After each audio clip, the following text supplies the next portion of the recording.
நான் உங்க சாய்னிஷா. ஒரு சாமியார் 2.5 வருஷமா குளிக்காம நவபாஷாணத்தை மட்டும் உடம்புல பூசிக்கிட்டு தவத்துல இருக்காரு. பாம்பு தன்னை கடிச்சா அதுக்கு விஷம் ஏறி இறந்து விடும்னு சொல்றாரு. அது மட்டும் இல்லாம அவரு 1 ரூபாய மட்டுமே காணிக்கையா வாங்கிக்கிட்டு தன்னை தேடி வர மக்களுக்கு விபூதி கொடுத்து அவங்களோட ப்ராப்ளம்களை சரி செஞ்சுட்டு வரதா எனக்கு ஒரு தகவல் கிடைச்சிருக்கு. அப்படி ஒரு வித்தியாசமான சாமியார தேடிதான் இன்னைக்கு நான் பயணம் செய்துட்டு இருக்கேன். நவபாஷாணத்தை உடலில் பூசி விஷமாக தன்னை மாற்றிக்கொள்ளும் ஒரு வினோத சாமியார். நான் நல்லவன் பிடிப்பான். அது பிடிச்ச வேகத்தில் எனக்கு கொத்தும். எனக்கு முறை தள்ளாத, பாம்புக்கு முறை தள்ளாத. 18 சித்தர்களை எனக்கு சொல்லிக் கொடுத்த நவபாஷாணம்.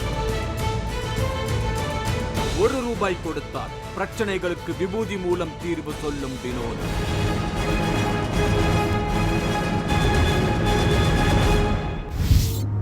தேனியில இருந்து சுமார் 20 கிலோமீட்டர் தொலைவுல இருக்கிற இடம் லாட சன்னாசிபுரம்.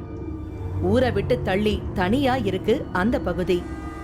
தனக்கு அமைதி வேணும்னு தன்னோட ஆசிரமத்தை அமைதியான ஒரு இடத்துல அமைச்சிருக்காரு அந்த சாமியார். இப்போ நான் அவரை தேடிதான் பயணிச்சுட்டு இருக்கேன். இதுதான் நான் தேடி வந்த அகஸ்தியர் சுவாமிகள் சித்தர் பீடம்.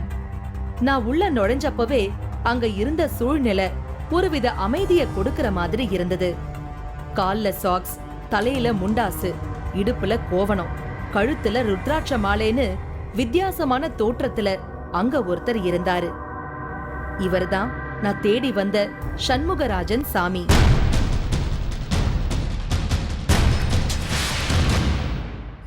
நான் அவரை சந்திச்சு பேச தொடங்கினேன். 18 சித்தர்களும் என் மேலேயே இருக்காங்க. என்னுடைய குலதெய்வமும் என் மேலே இருக்கு. 18 சித்தர்களும் என் மேலே இருக்காங்க. மலையடி வாரத்துல அமைஞ்சு இருக்கிற சன்னாசியப்பர் கோயிலை பத்தி என்கிட்ட சொன்ன சண்முகராஜன் என்ன அங்க அழைச்சிட்டு போனாரு. இதுதான் சன்னாசியப்பர் கோயில். 4 பக்கமும் மலைகளால சூழப்பட்ட இயற்கையான சூழல்ல இந்த கோயில் அமைஞ்சிருக்கு. மலையடி வாரத்துல ஒரு தூண் இருக்கு. இததான் லாட சன்னாசியா இவங்க வழிபடுறாங்க. லாட சன்னாசி கருப்பசாமியோட கண்ட்ரோல்ல இருக்கிற ஒரு சித்தர். நம்மோட கொல்லிமலை எபிசோட்ல தான் மாசி கருப்பண்ணசாமி கூட இருக்கும் லாட சன்னாசி பத்தி பல புதிய தகவல்கள் வெளியானது.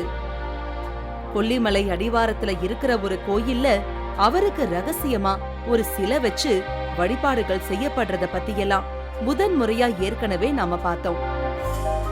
அந்த லாட சன்னாசிக்கு இங்க இப்படி ஒரு வினோதமான வழிபாடு நடத்தப்படுறத பார்த்து எனக்கு ஆச்சரியமா இருந்தது. இந்த தூணோட அடிப்பகுதியில லாட சன்னாசியோட உருவம் பதிக்கப்பட்டிருக்கு. அது மட்டும் இல்லாம இந்த தூண்ல அடுத்து இங்க பூஜை செய்ய தான் வரப்போறத பத்தின குறிப்புகள் இருக்கிறதா சண்முகராஜன் எனக்கு ஒரு ஆச்சரியமான தகவலை பத்தி சொன்னாரு. 1961 60ல பிறந்தேன். 61 பங்குனி மாசம். நான் இந்த கோயிலை சுத்தி பார்த்துட்டு வரும்போது ஒரு வினோதம் நடந்தது.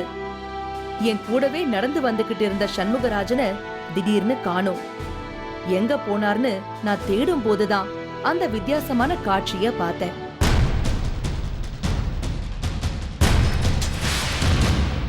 ஒரு ஆலமரத்துக்கு அடியில சண்முகராஜன் உட்கார்ந்து வித்தியாசமான வகையில தன்னோட உடலை அசைச்சு முறுக்கி சாமி வந்தவர் போல ஏதேதோ செய்துகிட்டு இருந்தாரு.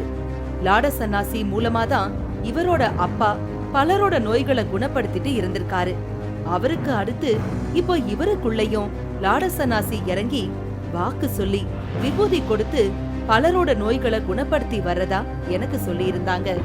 அததான் இப்ப நான் நேரடியா பாத்துட்டு இருக்கேன்.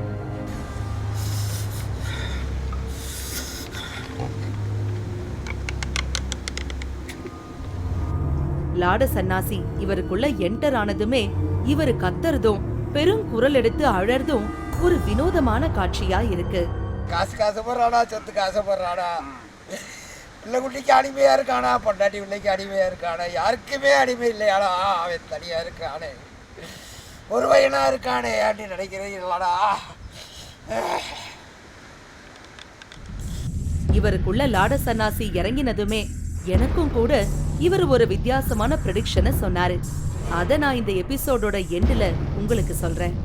சண்முகராஜன் ரொம்ப நேரமா சாமி வந்த நிலையில யார்கிட்டயும் பேசாம உடம்ப முறுக்கிக்கிட்டே இருந்தாரு. இந்த சமயத்துல அவர்கிட்ட யாரும் பேசக்கூடாதுன்னு சொல்லிட்டாங்க.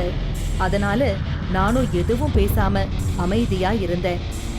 நிச்சயமா அவரு ஏதாவது பேசுவாருன்னு காத்துக்கிட்டு நம்பிக்கையோட நின்னேன்.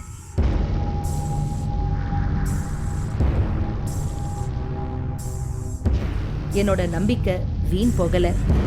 கொஞ்ச நேரம் கழிச்சு அந்த நிலையிலேயே இருந்த அவரு கண் முழிச்சு என்னையும் அந்த பக்கத்துல இருந்த சிலரையும் பார்த்தவாறு எதுக்கு இவ்வளவு கூட்டம்னு கோபத்தோட கேட்டாரு. உங்களை பார்க்க வந்திருக்காங்க. இடத்துல வந்து இவ்வளவு கூட்டமா இருக்கீங்களே, என்ன காரணம்? திரும்பவும் பற்களை கடிச்சு ஆவேசமா மாற ஆரம்பிச்சாரு.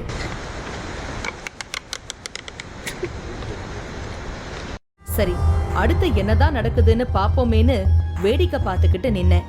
நான் எதிர்பார்த்த இன்னொரு சம்பவம் நடந்தது.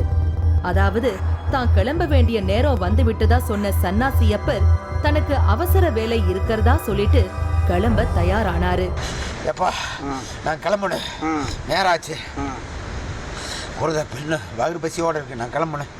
குருத நின்றுகிட்டு இருக்கேன், நான் கிளம்புறேனாப்பா. கூட்டமெல்லாம் போடாதீங்க. சரிங்க, சரி சரி சரியாப்பா, நான் கிளம்புறேனாப்பா. அந்த பாதையில நின்னவங்கள விலகி நிற்கும்படியும் கோயில் வாசல்ல தன்னோட குதிரை காத்திருக்கிறதாகவும் சொன்னாரு. என் குருத வெளியே நிக்குது, கொஞ்சம் தள்ளி நில்லுங்க, வெளியே நில்லுங்க. என் குருத வாகத்தனை நான் கிளம்பணும். உடனே சன்னாசியப்பர் மலை ஏற போறத நான் உணர்ந்தேன். ஆனா சொன்னது போல சன்னாசியப்பர் மலை ஏறல. தன்னால உடனே போக முடியலன்னு யாராவது ஏதாவது கேட்கும்படியும் சொன்னாரு. வேற எதுவும் சந்தேகம் இருந்தா கேளுங்கப்பா, நான் இந்த இடத்த விட்டு எந்திரிக்கும்ல. என்ன உட்கார சொல்லி எனக்கு அருள் வாக்கு சொல்ல தொடங்கினாரு. எனக்கு விபூதியை கொடுத்து கொஞ்சம் வாயில போட்டுக்க சொன்னாங்க. இன்னும் கொஞ்சம் கொடுத்து அதை என்னோட வீட்டை சுத்தி 4 மூலையிலையும் தூவும்படியும் சொல்லி கொடுத்தாரு. உங்க அம்மா உங்களுக்கு போட்டு உங்க வீட்டுல 4 மூலைக்கு 4 இடத்துல போட்டு 4 மூலைக்கு 4 இடம் போடணும். உங்க குடும்பம் ஓகோன்றது. அடுத்து அங்க வந்த சிலர் அவர்கிட்ட விபூதி வாங்கறதுக்கு காத்துட்டு இருந்தாங்க. அவங்களுக்கு விபூதியை எடுத்து கொடுக்கறதுக்கு முன்னாடி அவர் தன்னோட கையில 1 ரூபாய் காசை வைக்கும்படி சொன்னாரு. அவர் கையில காசு வச்சதும் அவங்களுக்கு விபூதிய கொடுத்து ஆசீர்வாதம் செஞ்சாரு.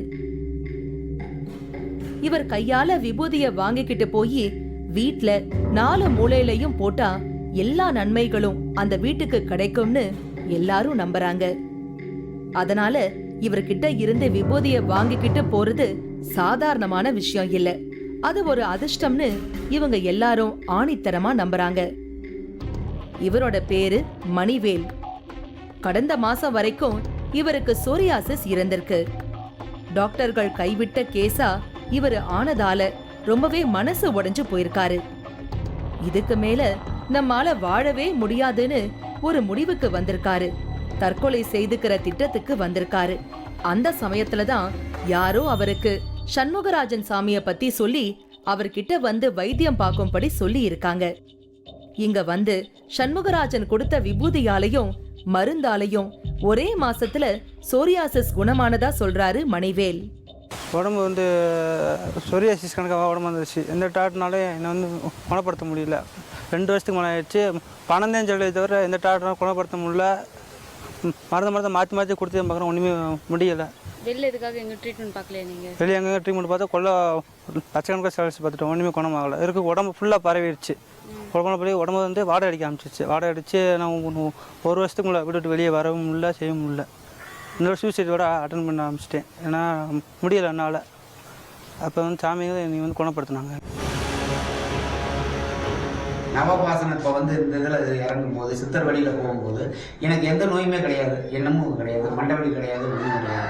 காய்ச்சலே இருந்தால் கூட நான் பேசாமல் படுத்துட்டா கூட அந்த காய்ச்சல் சரியாக.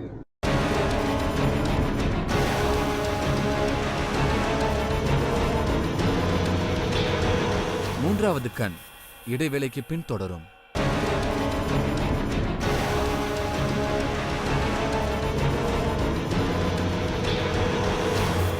மூன்றாவது கண் தொடர்கிறது. நான் இன்னைக்கு தேனியில இருந்து சுமார் 20 கிலோமீட்டர் தொலைவுல இருக்கிற லாட சன்னாசிபுரத்துக்கு வந்திருக்கேன். இங்க இருக்கிற சண்முகராஜன் சாமியார் 1 ரூபாய் வாங்கிக்கிட்டு விபூதி கொடுத்து வரவங்களோட பிரச்சனைகளை தீர்த்து வைக்கிறாரு. இவருக்குள்ள சன்னாசி இறங்கி வரவங்களோட பிரச்சனைகளை தீர்ப்பதா சொல்றாங்க. அதையெல்லாம் பார்க்கதான் நான் இங்க வந்திருக்கேன். அவரு தன்னோட குருவான அகஸ்தியர் சாமிகளோட ஜீவ சமாதிய பார்க்க என்ன அழைச்சிட்டு போனாரு. இதுதான் அகஸ்தியர் ஜீவ சமாதி. குருமுனி அகஸ்தியருக்கு இங்க எப்படி ஜீவ சமாதின்னு எனக்கு கொஞ்சம் குழப்பம் வந்தது. உடனே சண்முகராஜன் அத புரிஞ்சுக்கிட்டு எனக்கு விளக்கம் சொன்னாரு. இது இவரோட அப்பா. 11 சித்தர்கள்ல ஒருத்தரான குருமுனி அகஸ்தியருக்கும் இவரோட அப்பாவுக்கும் பேரு மட்டும்தான் ஒரே மாதிரி இருக்கு. இந்த இடத்துல இவரோட அப்பா அகஸ்தியர் ஜீவ சமாதியாகி 2.5 வருஷம்தான் ஆகுது.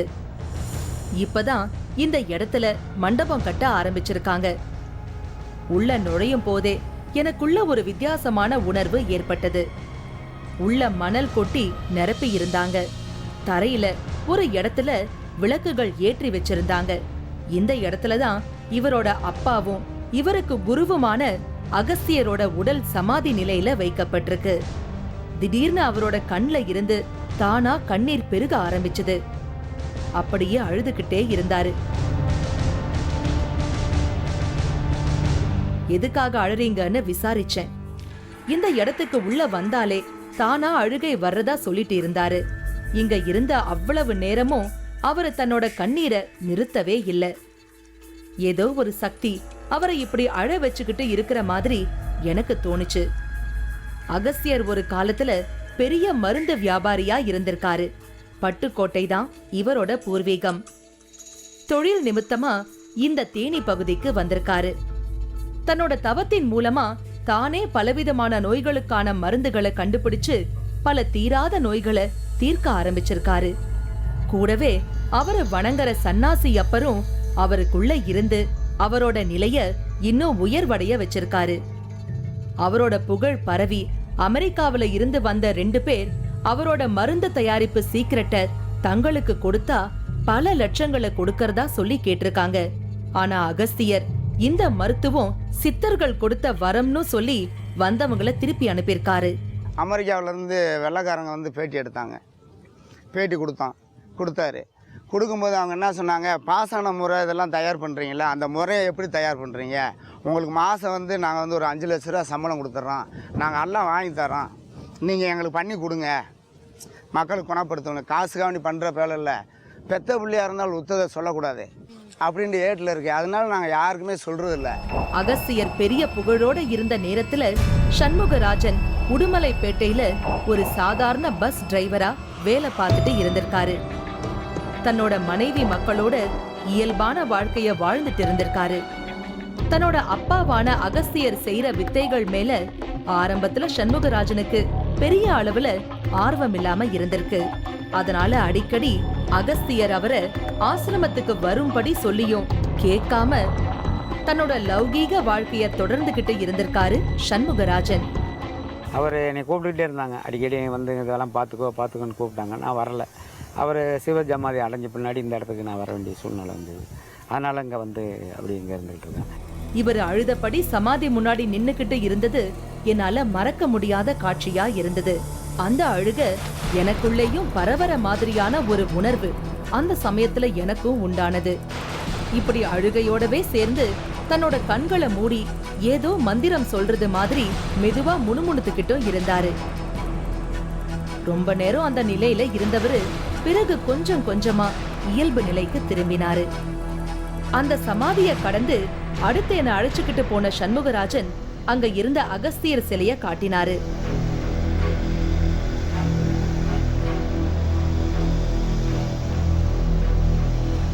சித்தர்கள் எல்லாருமே தன்னோட இருக்கிறதா சொன்னவரு அவங்கள இந்த ஆசிரம வளாகத்துல இரவு 7 மணிக்கு மேல நடமாடுறத பார்க்க முடியும்னு சொல்றாரு.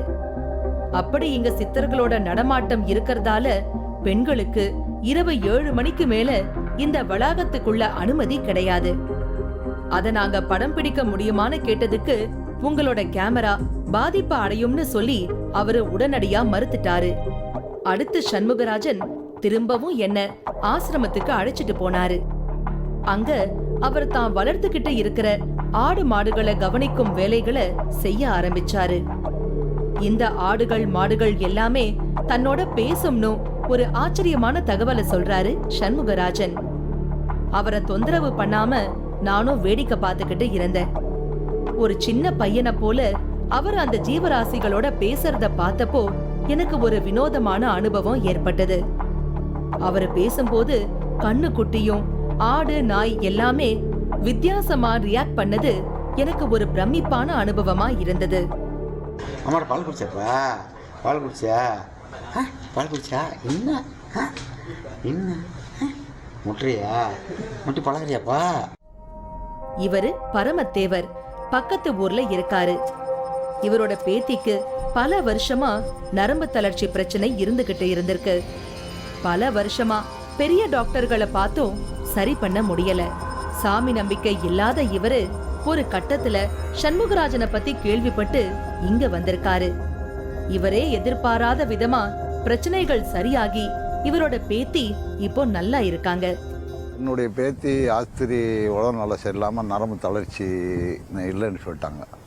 பார்க்க வேண்டிய டாக்டர்லாம் பார்த்தேன், பெரியவளம் பார்த்தேன், தேனி பார்த்தேன், மதுரை பார்த்தேன். அவங்க மாத்திரைகள் அது இதை கொடுத்தாங்க, சவரிய வரல. அது எப்படினால தெய்வத்து மேலே அவ்வளோ நம்பிக்கை இல்லை. இருந்தாலும் போய் அவரை பார்ப்போம்னு பார்த்தேன்.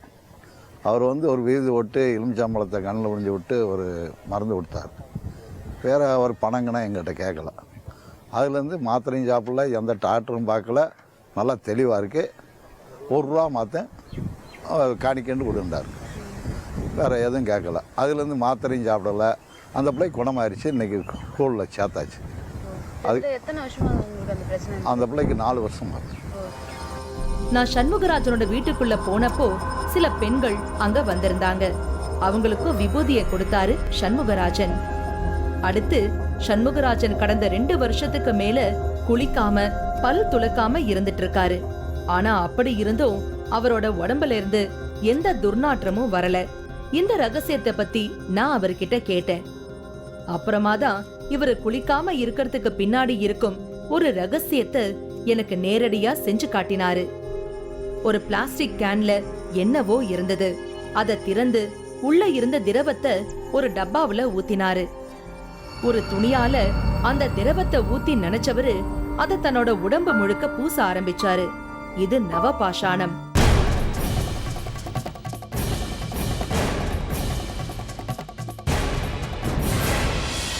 இத தன்னோட உடம்புல பூசி தன்னோட அழுக்க போக்கிக்கிறதா ஒரு ஆச்சரிய தகவலை சொல்றாரு சண்முகராஜன்.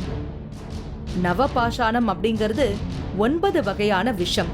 அது எப்படி உங்க உடம்புக்கு செட் ஆகுதுன்னு நான் கேட்டேன்.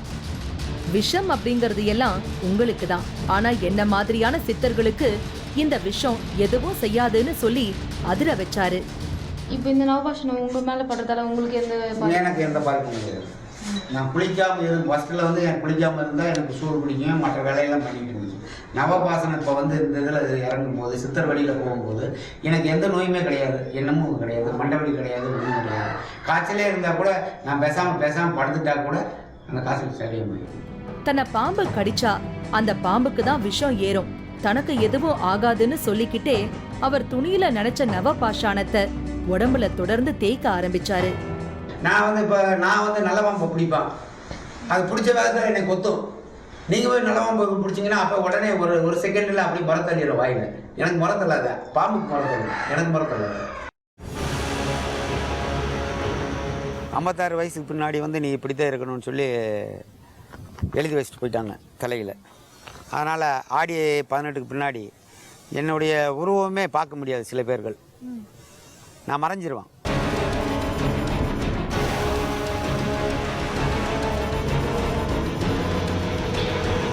மூன்றாவது கண் இடைவேளைக்கு பின் தொடரும்.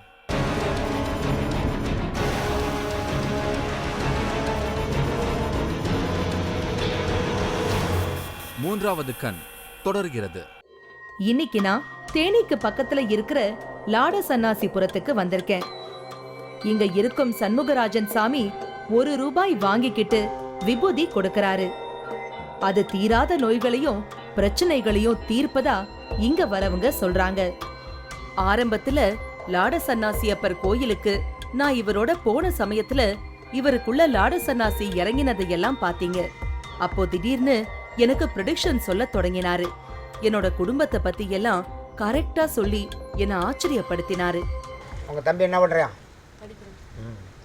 பெரிய ஆளாக வருவான். இப்போ எழுதி வச்சுக்க, இப்போயே எழுதி வச்சுக்க. இந்த இடத்துல எழுதி வைமா. உனக்கு நான் சோசி சொல்கிற அளவுக்கு வந்திருக்கேன். நீ என்னை பேட்டி எடுத்துட்டு உன் தம்பி பெரிய ஆளாக வருவான். ஊரே பகிழ்ற மாதிரி. பெரிய கலெக்டரானாலும் ஆனது, பெரிய ஆஃபீஸரானாலும் ஆனது தான்.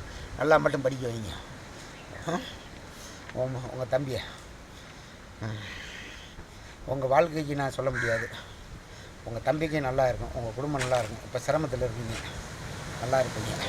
இவருக்குள்ள இப்படி லாட சன்னாசி இறங்கி வரவங்களோட நோய்களை தீர்க்கிறது மட்டும் ஆச்சரியம் இல்ல. இனிமே இவர் மூலமா இன்னும் சில அதிசயங்கள் நடக்கவிருக்கு.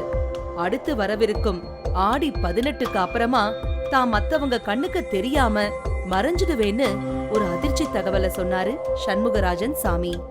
ஆடி 18 வந்து 56 வயசு ஆகுது எனக்கு. 56 வயசுக்கு பின்னாடி வந்து நீ இப்படித்தான் இருக்கணும்னு சொல்லி எழுதி வச்சுட்டு போயிட்டாங்க தலையில். அதனால் ஆடி 18க்கு பின்னாடி என்னுடைய உருவமே பார்க்க முடியாது. சில பேர்கள் நான் மறைஞ்சிருவான்.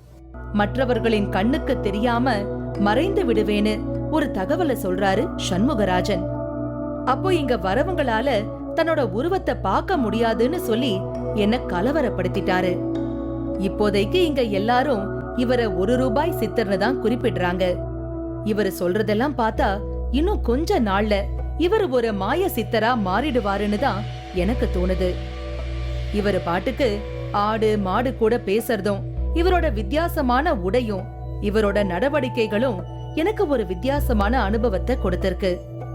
அவருக்கு நன்றி சொல்லிட்டு நான் அங்க இருந்து திரும்பி வந்தேன். இன்னொரு அமானுஷ்ய நிகழ்வோட மீண்டும் உங்களை சந்திக்கிறேன். அதுவரை உங்களிடமிருந்து விடைபெறுவது உங்கள் சாய்னிஷா.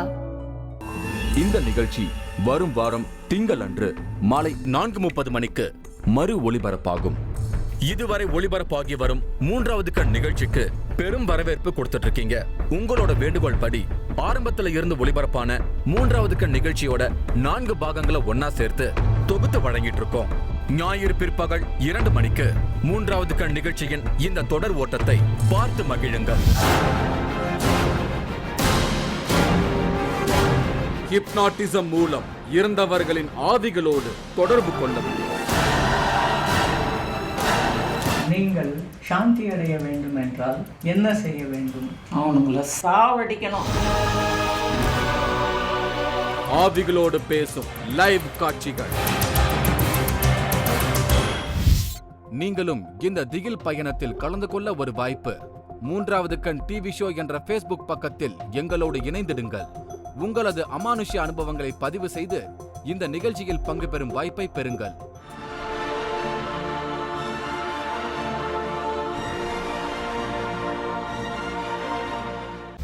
நான் பைத்தியக்காரனா? நீ காவடி எடுத்துன்னு போனியோ, சிவனை கும்பிட்டியோ, நீ அல்லாவை கும்பிட்டியோ, நீ கிருஷ்ணனை கும்பிட்டியோ எனக்கு தேவையில்லைங்க. இதை மிஞ்சின பொம்மை எதுவுமே கிடையாதுங்க.